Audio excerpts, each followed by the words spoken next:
Hey guys, welcome back to my channel. So for today's video, as you saw by the title, we are going to be doing a how to pose for Instagram photos. So I am definitely more active on Instagram. That's not a secret. I'll put my Instagram here so you guys can check it out. Yeah, I'm definitely there more often. So I have learned a few things along the way in terms of posing, but don't get me wrong, I still need so much practice. I still need so many more things that I need to learn. But I just wanted to share with you guys kind of what I have so far up to this point going on my page. So the first pose I want to tell you guys about is kind of the standing with one leg out pose. So this is usually where you're kind of like putting one leg out, you're you're popping your hip on the other side a little bit, and usually I have my hand on like this side of my body, and then I like put my leg out. I use this one a lot. It's super easy, and it just kind of elongates your body, and for me it's like the most comfortable and the most like go-to pose that I use most of the time.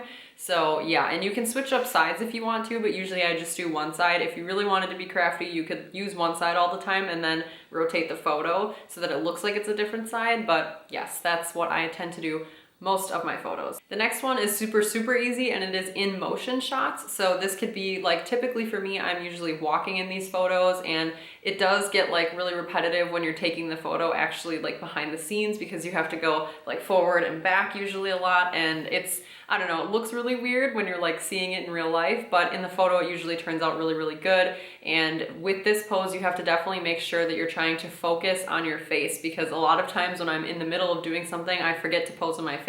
So that is the key tip I would say for the in motion shots, is just to remember whatever motion you're doing, you obviously are trying to kind of perfect that motion, but also keep your face in the shot and keeping it looking, you know, somewhat nice and photogenic. The third pose I want to talk about is something that I definitely do in a lot of my photos as well, and these are half body shots. So for me, when I'm doing my Instagram feed, I do try to keep it some sort of an aesthetic going on, and I do try to keep it relatively nice. So for me, I like to have different types of poses and different angles and different types of photos in general to make the feed look a little bit more like variety filled. So for me, if I do a full body shot, I like to do the next photo in the series that goes on the feed separately into the next photo is usually a half body shot. And these are really good because it shows like a lot of details. So this is where I can use like my detail shots, or I can get close-ups of the jewelry or whatever I'm wearing in the outfit specifically.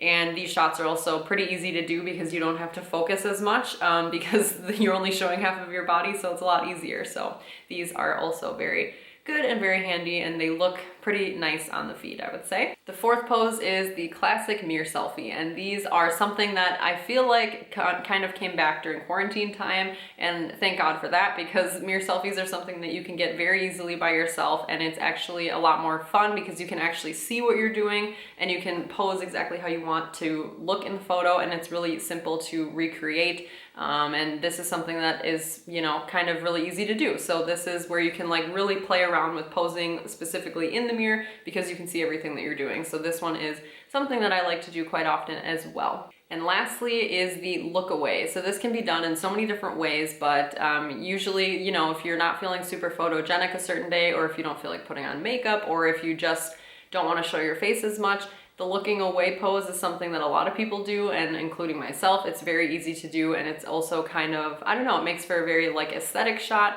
and it looks really cool. And like I said a million times, it's super easy to do. So you basically are just, you know, turning away from the camera, whether it be standing, whether it be half body shots, whether it be in motion shots, and then you're just twirling your hair or whatever it may be.